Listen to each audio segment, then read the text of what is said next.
Welcome to Cartoonist Kayfabe. My name is Ed Piscor. I'm Jim Rugg. Going to be taking a look at the original Outlaw comic, but first gotta let you guys know that we have a Patreon, and our biggest supporters get all of our videos for free. And if they're up early enough, you're watching us on a live stream, even though they'll have access to that live stream, even if they are on the West Coast or whatever. The videos are brought to you by the books that we make, and you're looking at a bibliography of a bunch of our stuff. Red Room Crypto Killers 1 is being solicited at your comic shop right now. 2 other trades of that are available. Red Room Trigger Warnings and the Antisocial Network. I'm serialized new Red Room stuff on my Patreon. 3 volumes X-Men Grand Design, 10-year anniversary Hip Hop Family Tree, 4 volumes of that. Jimmy has Hulk Grand Design forthcoming. 2 stores very soon. You need to get your hands on that quick because it is going fast already. Plain Jane's is out there, and Street Angel Deadliest Girl Alive trade paperback is available to you. Helps keep the videos coming to you on a daily basis. Jimmy, let's take a look at the original Outlaw comic, man. Zap Comics 0. That cover looks familiar, Ed. I know, right? Yeah, thank you so much for that, dude. Just looking at this cover, this is not your average bear, man. This comes out in the late 60s. We know what comic book reproduction looks like, certainly even covers and things. These are deft hand separations that are being done. You see this little piece here? I was looking, you know how like there's all kinds of misprints and things? Like this shows up on every Zap 0, and it makes you wonder, like, is it a blended zip screen? It's so interesting because, like, I'm looking, I don't have a copy of this. I read a digital copy to prep the episode. There's just the cyan plate sticking up too. Like there's a line right here. Right. And above it, you're not getting any yellow screen on it. It's kind of fascinating. Yes. And I'll be honest, I did a Red Room homage cover to this. It makes me mad that I did not reflect that or this piece of seam of film. It looks like maybe there. Yes, the separations are sharp as fuck. Nothing off register. It is 4 color because you got the little red here. I have 2 or 3 versions of this, and different price tags on each. Like that's how you sort of denote it. And even this version has many printings, man. Like, if it's like 6543, does it mean it's 7th printing? I never understand that. It's either 6 or 7, something like that. I guess so. It's so weird how that works. I don't totally understand that. Yeah, but I have one that's like a 60 center. Nice. Also, got these for cover price at Phantom of the Attic. I bet you it's probably from the BEM collection. Probably. When Bill Boychelle sells the BEM stock to Phantom before he creates copacetic comics, and they had them in order, like every issue, man. Like I would starve myself from school lunch and then go to Phantom on Saturdays and pick up an issue or 2. One note before you flip: 6 toes. Yeah, 6 toes on that left leg.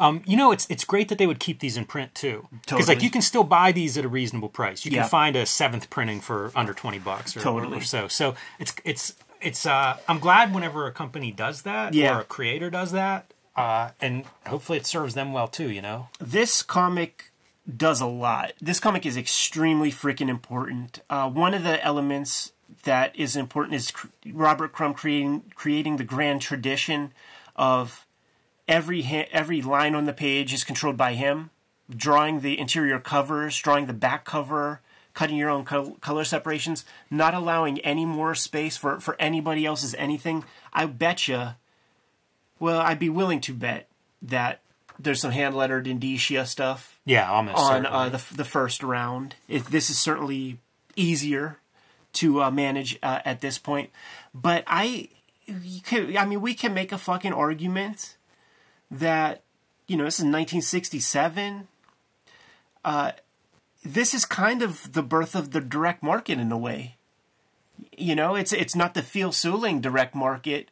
They're using the distribution mechanism of the psychedelic posters and the brick and mortars of the head shops to distribute this stuff. Yeah, that stuff is interesting to me, and it's something, honestly, I don't know that much about. I know they were distributed that way, but I don't know who the distribution players are, and it makes me think like that's part of why this may not be self-published, right, is because there is like a distribution model. So you have publishers entering undergrounds with sort of roads into that distribution model. And the road to get to underground comic books is the same as the road that created the comic book. There were the hippie papers, weekly papers, and you might get a little strip here, Captain High, Dope Man, whatever the fuck. And then you get like a one-page broadsheet or Crumb strip, or like a Gilbert Shelton, Fabulous Furry Freak Brothers, or whatever. And then those start to like catch, you know, people really start to endorse those papers and grab those papers. Yeah, I'm going to read Abby Hoffman's article, but let's see what Crumb's up to these days, man. And then create a system where, like, you're doing the complete paper, which is a little bit different than the way comics grew. But, like, there were, like, 3 issues of Yarrow Stocks, which was a broadsheet. We looked at it with Warren Bernard, I believe. If we didn't do it on the channel, we looked at it at his house. And if we didn't look at it on the channel, Warren, you're going to bring those next time. 3 issues of that where Crumb is doing the complete, you know, broadsheet, no staples, none of that stuff, and a big newspaper. Very logical to grow to the space of the comic book with the glossy cover, the newsprint, all of that. Another innovation is just the avant-garde nature of it. This is 1967, and there's not like traditional punchlines. The shit is goofy. The stuff ends, and you're just like, what? Like, what is Meatball? I was gonna say, like, starting with page 1, this is like, what? Starting with page fair 0. Yeah, fair like, enough. Hey, what's that little dot over there? And it's just this like Max Fleischer looking like 1940s cartoon guy waving, and he's like, look, you'll never know what you're getting. The issue is that like. Crumb is out of his mind. He is. In this moment. He is. Yeah, this feels like you get to like dream projects. Yeah. You know, you imagine Robert Crumb and Charles Crumb making comics as a kid. And then at this point it's like he just gets to make a comic book, and it's a comic book. It'd be professionally printed, and it's whatever he wants. And he's doing Meatball, you know, I mean, you can see EC in that title lettering, yeah, you know, right off the bat. And it's just odd. Like, I was reading this. I must never have read this. And I'm reading it, and I'm like, oh, this explains a chunk of, like, Yummy Fur Chester Brown comics all of this. that are kind of, like, I don't know, subconscious, surreal, weird stream of thought. Yeah, this guy could be in Ed the Happy Clown. Yeah. Yeah, it's really interesting, bizarre comics. Many an intellectual has tried to unpack the Meatball story, in particular, allusions to capitalism, class warfare, class changing. Yeah, and the corruption. It's so funny because, like, knowing Crumb, it's hard to imagine that it's any more than just like 5 pages of comics, right? You know, like it's that seems how he operates. You know, it's the very first question Terry Zwigoff asks him in the documentary is, what are you trying to get at your work? And Crumb pushes that away. Like, I'm just trying to reveal stuff to myself. I could look at something, you know, 10 years later, 15 years later, and have some idea of, like, where it might have been. But it's a constant process of revealing things to himself. And you know what? It ain't a pretty picture. How old is Crumb at this point? That's a good question. I think he's, like, early 40s. Really? 40s. No. When he's born. Oh, like, okay. the year. So young. 20s, late 20s. And the reason I mention it is, like, if all we did was look at Meatball, we could probably talk about it for half an hour. Totally. But this kind of stuff, you know, on the previous page, you see sort of like the authority archetype figure that's also a cartoon, completely realized visually. Yeah. And then, like, the Meatball's practically a mascot. It looks like it could be an advertising mascot there. Yeah. And it dovetails into these guys who are like, there's like, let's go out to the lobby to get ourselves a snack. It's a huge vocabulary. And he's pulling from the imagery that was all over the place when he was a kid. And that's what, like, really is the trippy shit, because he's reappropriating extremely wholesome stuff from that time period. Yeah, for sure. Like, in this exact imagery would be in those old cartoons too. Like, you got to have in the advertising, you got to have the precursor pieces in Floyd Gottfredson Mickey Mouse's, and even Will Eisner pushed back and like has language to describe like his use of like black imagery in his comics and things. And Crumb, you know, it's a blemish. It's something that turns a whole lot of people off to his work. So you got to at least and acknowledge it. Understandably so. Like, anything we look at, I always think, like, if this really isn't your bag, it's not your bag. Like, I'm not trying to push a particular comic on someone, but your description of, like, again, starting with Meatball and the idea of, like, what is this? And it's sort of like, Crumb processing the world. You know, it's much less Crumb making a statement than it is Crumb sort of saying, like, this is the shit, like, this is what's around me. Right. And that's where you see these really problematic imagery, because it's like, that's what I grew up with in advertising. Totally. It'd be self-censoring if it weren't there. Right. Itsy and Bitsy is a good page to unpack a little bit because it's him, dude, it's just a rapidograph. Like, it's that deadline. He might have a different, you know, he uses a different line for the panel border, but it's a very clear deadline rapidograph. It's tighter than the sketchbooks, which suggests penciling, but... Or working it out as a rough in the sketchbook first. Yeah, I mean, this is pretty tight stuff. It is tight. It is tight, no doubt about it. It's that size calls to mind something like a Chris Ware, it a does. Generation or exactly. Or two later. You can imagine the Quimby strips pulling from this, and then Gilbert will do strips that are like this, you know, 20, 30 panels a page, and it's just animation. He's doing animation on paper basically, and it's slapsticky, goofball stuff. He uses these kind of characters a bunch, and it has that same feeling as Meatball in the sense of, what do we take away from this? Right. You know, it's these two guys that are fighting and hurting each other, but also like buddies and end on good terms, and, you know, walk in and walk out. It's like almost like a circle. He admits that he is much more a drawer than a cartoonist, and certainly all this early period stuff, he's not concerned with Aristotle. He's not concerned with 3-act structure. He's just doing, basically, it's a vestige of his childhood that he's doing, man. And once again, in the documentary, he talks about, like, he has other drawing interests. This is like a means for him. I guess the biggest strip is this Mr. Natural one, character that proved popular already in the free weeklies, or I guess the alt weeklies, the underground weeklies at the time, establishing two of his main characters here, Flaky Foont and... Mr. Natural, who are characters that he would be using basically the rest of his career. During the time that you and I were hanging out, man, those mystic funnies, those are Mr. Natural stories with Flaky Foont as he continues to grow up and become a man. Here he's kind of a doe-eyed, basically, like, Mr. Natural's Charles Manson.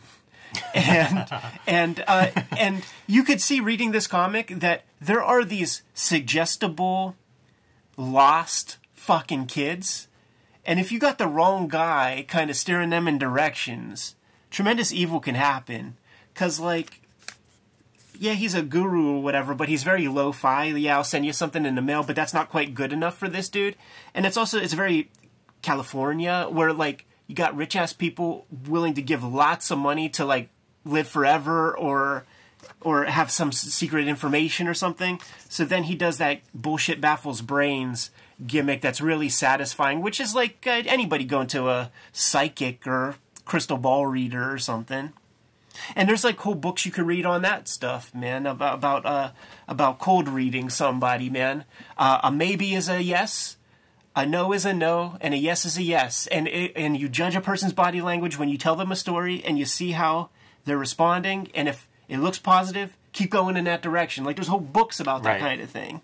Yeah, it's interesting that Crumb is so good at that part, that human psychology. He's an outsider. He does not identify. He's associated with the hippie movement and all that stuff, but he himself does not identify with that. He pushes against it. And I was having this conversation last night where I was saying that, like, the 10-year anniversary of Hip Hop Family Tree is 10-year anniversary of me not being a part of society in a way. Because, like, the culture's changing, and I'm sitting here every day drawing, living in my own world, and as things are changing, I am removed. I am living in my own headspace. I'm living in my own culture. The people that I associate with, you included, are not representative of, like, the tweets that you see or, like, the comments that you see online. It's different people. It's a different generation. I'm not a part of that. But he was young at the time, and it's just like, you know what? Everybody around me is corny. And living in it. You know, you mentioned the cartooning coming out of his childhood, and worth noting for anybody unfamiliar with his story that maybe haven't seen the Crumb documentary or don't know his backstory. It's not a pleasant childhood. No. You know, it's there's some ingredients there that if you're going to continue to kind of sow those, it's going to reflect that. You don't get that drawing proficiency if you were the Prom King using full-on, like, popular hippie imagery in just a fucking acid trip of a comic right there. It'd be amazing to see people put together runs of this kind of stuff, because I think of the dancing Alex Toth strip. Yeah. And, you know, like, you could find probably some Ditko stuff that has these kind of elements, and I feel like that's a subgenre of comics, this kind of thing where, like, the visuals just completely take over the narrative.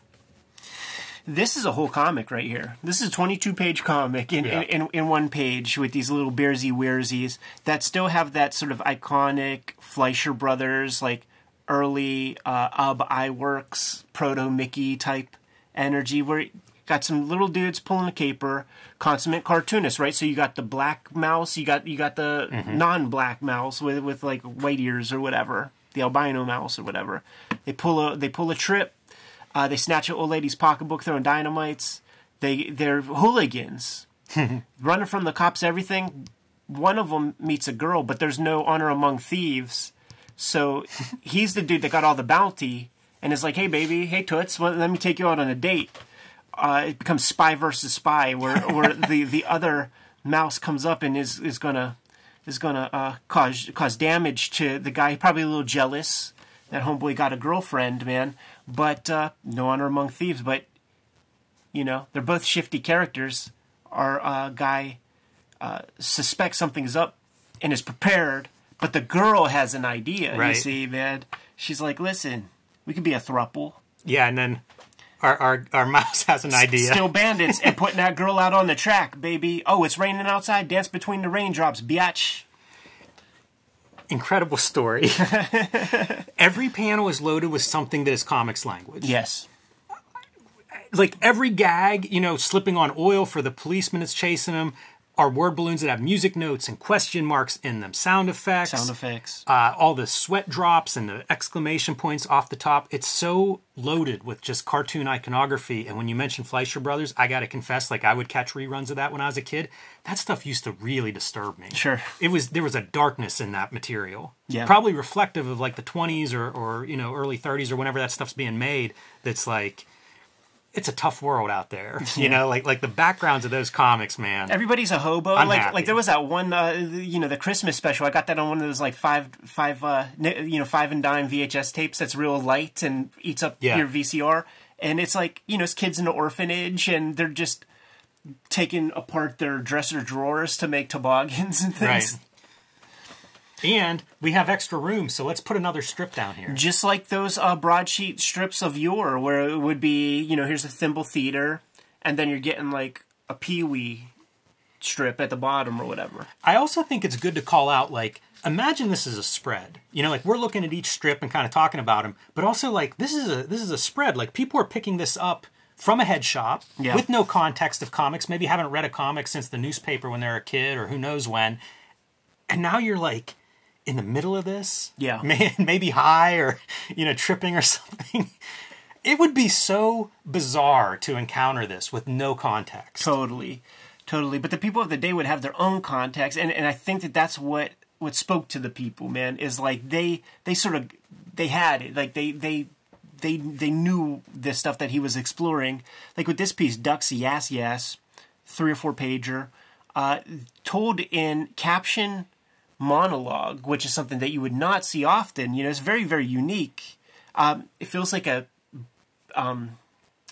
Chester Brown type story. This whole comic is an issue of 8-Ball. Sure, yeah. You know, even having like the sub strips where it's like, oh, my strip ends 2/3 down. Let me put another strip at the bottom. Yeah. Like, first person. This is the stroll. Yeah, totally. And what a nightmare this panel is, man. I just stared at that panel. Me too. Yeah. It's one of the unforgettable ones. Boy, man. Great drawing. Because it's a juxtaposition. Like, that's very, there's realistic lighting, we'll call it.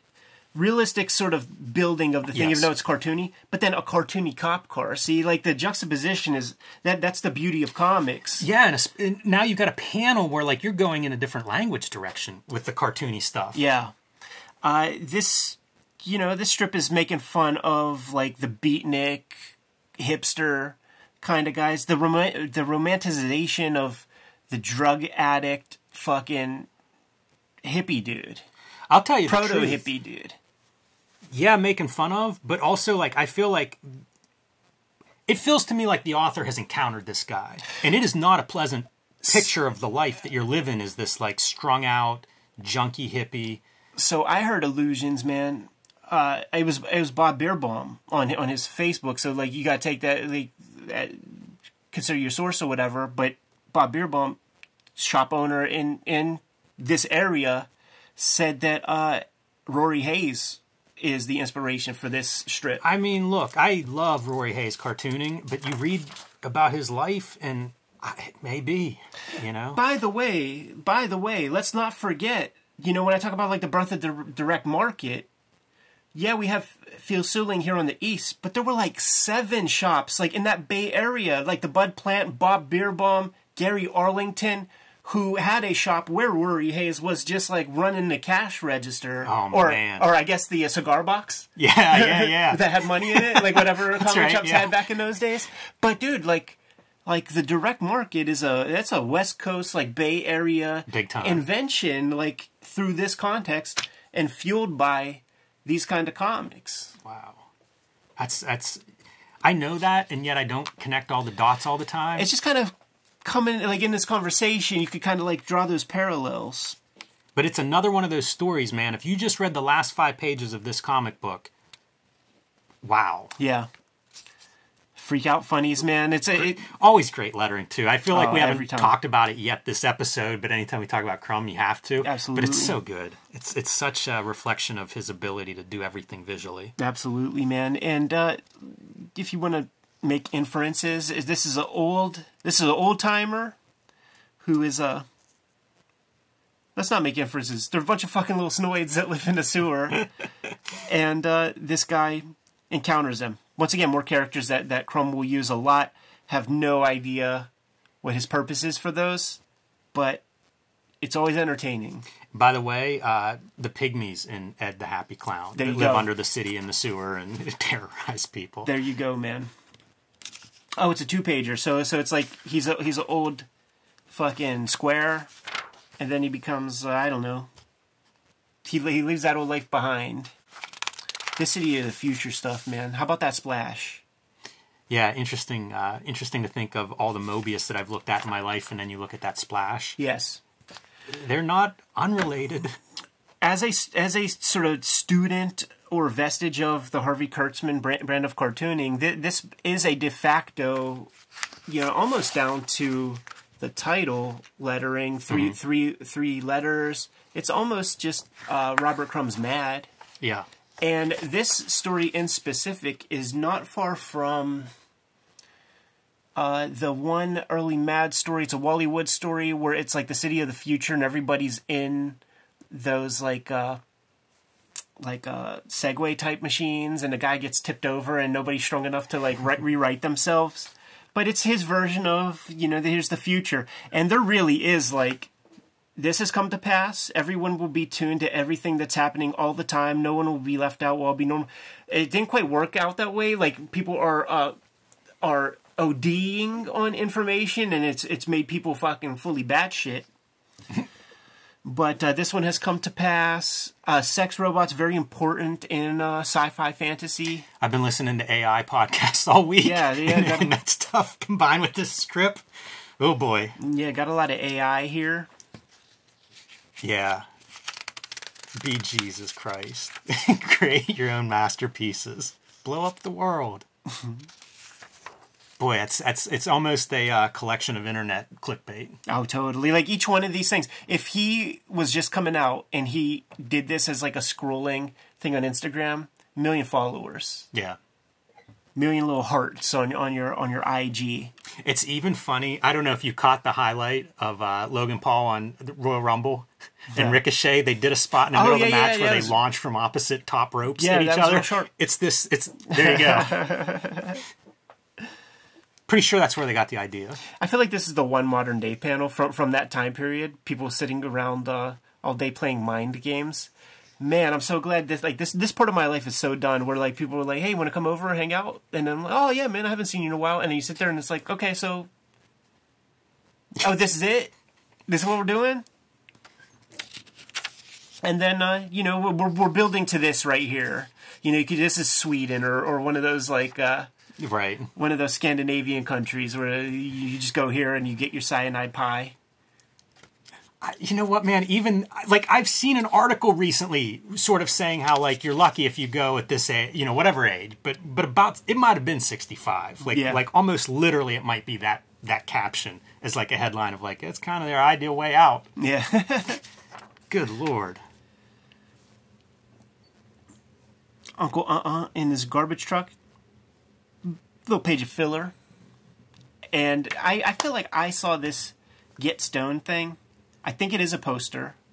I think the ripoff guys, I think maybe Gilbert Shelton and crew helped run these off. But man, I swear I think I saw this at like Spencer's. I was gonna say, dude, you could be selling this, I think, probably on college campuses today. Totally. In high volume. Totally. No pun intended. And knowing the audience, which I'm not really suggesting that Crumb did, but me personally imagining the audience, the stories of him selling it on Hate Street, all of that, I'm sure there was a very heavy percentage of people that didn't look at any of the craft of anything and was just like, oh, that's funny, man. Also, I'm sure there's an equal large percentage that gets to this page, follows these directions, and then it should say, now go back to page 1 and start again. Look at all the lettering treatments on that one page. It's a full ad. It's nuts to look at this book, and again, like I can point to generations that followed this that feel like this is a template, this is a blueprint. It's that thing of like he created a grand tradition. It's in amazing comics. by itself, but I don't think we can overstate the influence this book has had on comics. Yeah, totally. Like just making a strip that doesn't need to have a clean resolution is a giant movement forward. It creates a lot of possibility of the comic medium that was not put in place there before that. There's juxtaposition of different languages of comics mingling on these pages. And inventing some stuff. Like that monologue piece in captions, be a couple years before Wolverine's doing that. Right, yeah. You know what I'm saying? Like that's just... Absolutely. I guess there would be versions of that in the ECs and things.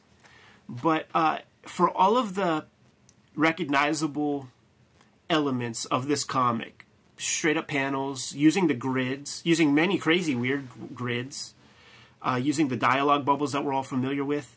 This is an extremely avant-garde piece of work hidden inside of something that looks like a comic book on the surface. Yeah, it's really subversive in that way, because you could have this in your comic book stacks, on your spinner racks, wherever you put comics, and not realize like what it is. It also makes me think like how many people got hold of this comic and went on to make their own comics. Sure.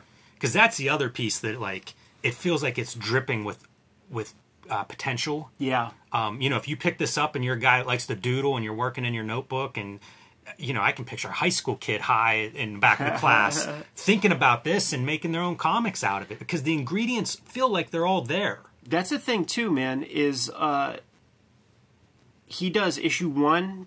Issue 1 comes out first because I think this was done first, but they lost the pages or something. Something happened. I think someone may have stolen them or something. He had to redo it. So Crumb himself did the first 2 issues, 0 and 1, which also, by the way, it's the first issue 0. Which is bizarre.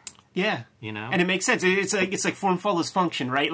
Like, well, I don't got these pages, so I'll put this out as issue 1. But now I have them, so I'll put it out as issue 0 because it comes first. You say that like it makes total sense, but I mean, like, it'd be so easy to just put a number 2 on it. Be like, well, I got them now, so put it out. It's like, this is a bit of genius. Like, I would not skip over the idea that what a solution, especially for a stoner comic. Totally. But everything you just said makes perfect sense in the lore of Zap Comics, where after issue 1, he starts getting the calls and the knocks, and Don Donahue or whoever starts getting the calls and all that stuff from like your Gilbert Sheltons and your S. Clay Wilsons, and it really does become, Zap becomes like it's like super group, man. It's the Yardbirds of underground comics, because these guys were doing work, but so much of it was derivative, so much of it was hack, so much of it was just completely Byzantine and uninspired.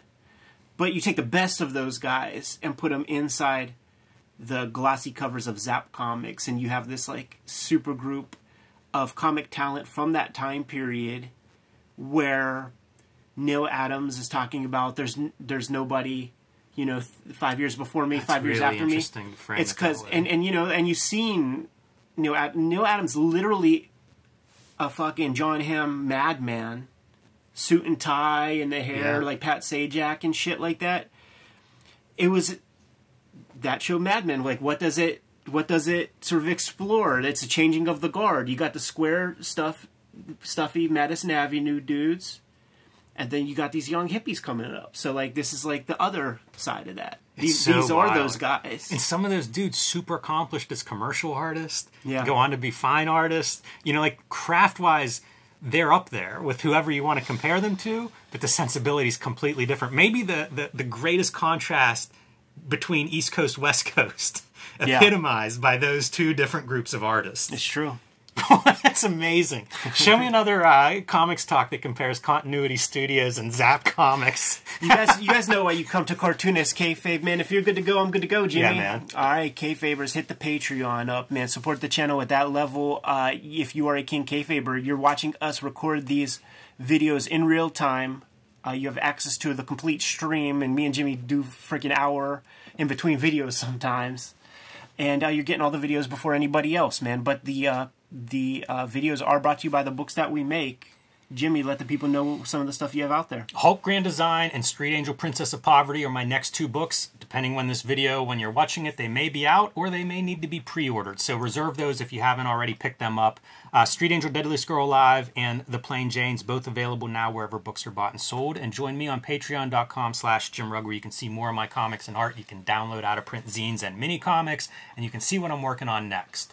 Red Room Crypto Killers Issue 1 is going to be coming to shops within the next couple of months, but we need to know how many of those to print, man. So let your comic shop know that you want them. There are 2 existing trade paperbacks of Red Room comics, Trigger Warnings in the Antisocial Network. Hip Hop Family Tree is celebrating its 10-year anniversary, and there are 4 volumes of that out. 2 box sets are out there in the wild. 3 volumes of X-Men Grand Design in the wild, and you'll find WYSIWYG if you look hard enough. Supporting the books keeps the videos coming out to you on a regular basis. Jimmy, what else do we have out there that people can help support the channel with? Subscribe to the Cartoonist Kayfabe newsletter at the links below the video. You can also find Cartoonist Kayfabe t-shirts, merchandise, hats, mugs, stickers, and lots more at our spread shop. That link is also under this video. Perfect way to support the channel. Given those marching orders, we'll be on our way, Jim. Read more comics.